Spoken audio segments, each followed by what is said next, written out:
യുദ്ധം അവസാനിപ്പിക്കാൻ ഇറാൻ ഉദ്ദേശിക്കുന്നില്ല എന്നതാണ് വാസ്തവം. അമേരിക്ക ഇറാൻ സമാധാന കരാറിന് പിന്നാലെ തന്നെ പുതിയ തർക്കം ഉടലെടുത്തതായിട്ടുള്ള സൂചനകൾ പുറത്തുവരുന്നു. അമേരിക്കയും ഇറാനും തമ്മിലുള്ള സമാധാന കരാർ പ്രഖ്യാപനത്തിന് പിന്നാലെ തന്നെ പുതിയ വിവാദം ഉണ്ടായിരിക്കുകയാണ്. കരാർ പൂർത്തിയായതായി തന്നെ അമേരിക്കൻ പ്രസിഡന്റ് ഡൊണാൾഡ് ട്രംപ് പ്രഖ്യാപിച്ചതിന് മണിക്കൂറുകൾക്കുള്ളിൽ തന്നെ കരാറിലെ നിർണായക വ്യവസ്ഥകളെ ചൊല്ലി ഇരു രാജ്യങ്ങളും വ്യത്യസ്ത നിലപാടുകളുമായി രംഗത്തെത്തിയതോടുകൂടി തന്നെയാണ് ഇപ്പോൾ തർക്കത്തിന് ഇടയാക്കിയിരിക്കുന്നത്. ശതകോടിക്കണക്കിന് ഡോളർ വില മതിക്കുന്ന ഇറാന്റെ മരവിപ്പിച്ച ആസ്തികൾ വിട്ടു നൽകുന്നതുമായി ബന്ധപ്പെട്ട വിഷയമാണ് ഇപ്പോൾ പുതിയ തർക്കത്തിന് വഴിവെച്ചിരിക്കുന്നത്.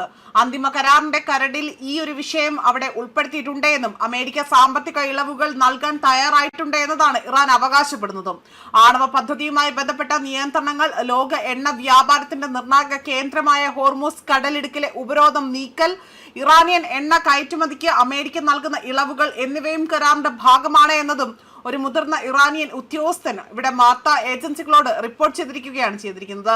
മാത്രമല്ല, ഇരു രാജ്യങ്ങളും ധാരണാപത്രത്തിൽ ഒപ്പുവെച്ചതിന് ശേഷം 60 ദിവസത്തിനുള്ളിൽ തന്നെ അന്തിമ കരാറിന്റെ വിശദാംശങ്ങൾ ചർച്ച ചെയ്യുമെന്നും ഇറാൻ വ്യക്തമാക്കുന്നുണ്ട്. എന്നാൽ മരവിപ്പിച്ച ഫണ്ടുകളുടെ ഒരു ഭാഗം മുൻകൂറായി തന്നെ വിട്ടു നൽകാൻ അമേരിക്ക സമ്മതിച്ചുവെന്ന റിപ്പോർട്ടുകൾ ഇവിടെ അമേരിക്ക ആകട്ടെ നിഷ്കരണം തള്ളിക്കളഞ്ഞിരിക്കുകയാണ്. ഒരു മുതിർന്ന അമേരിക്കൻ ഉദ്യോഗസ്ഥൻ ഇത്തരത്തിലുള്ള അവകാശവാദങ്ങൾ നിഷേധിച്ചതോടുകൂടി തന്നെ കരാറിന്റെ യഥാർത്ഥ വ്യവസ്ഥകൾ എന്തൊക്കെയാണ് എന്ന കാര്യത്തിൽ ആശയക്കുഴപ്പം ഇപ്പോൾ ശക്തമായിരിക്കുകയാണ്.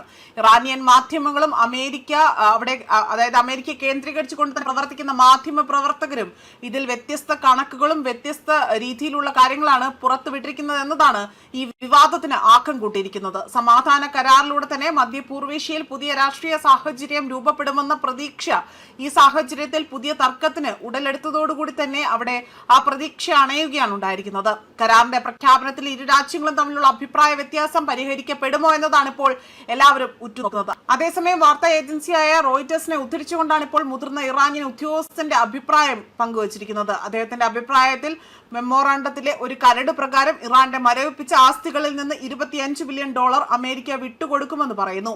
നേരിട്ട് പണം കൈമാറ്റമോ അല്ലെങ്കിൽ പ്രാദേശിക രാജ്യങ്ങൾ തമ്മിലുള്ള സഹകരണം, സാമ്പത്തിക ക്രെഡിറ്റ് ലൈനുകൾ എന്നിവ ഇതിൽ ഉൾപ്പെടുമെന്നതാണ് ഉദ്യോഗസ്ഥർ പറയുന്നത്. വിദേശകാര്യമന്ത്രി അബ്ബാസ് അരാഗ്ചി അമേരിക്കയുമായുള്ള ചർച്ചകളെക്കുറിച്ച് വിശദമായി തന്നെ അവിടെ ആ ഒരു വിവരണം നൽകിയതായി തന്നെ ഇറാന്റെ മെഹർ വാർത്താ ഏജൻസി റിപ്പോർട്ട് ചെയ്തിട്ടുണ്ട്.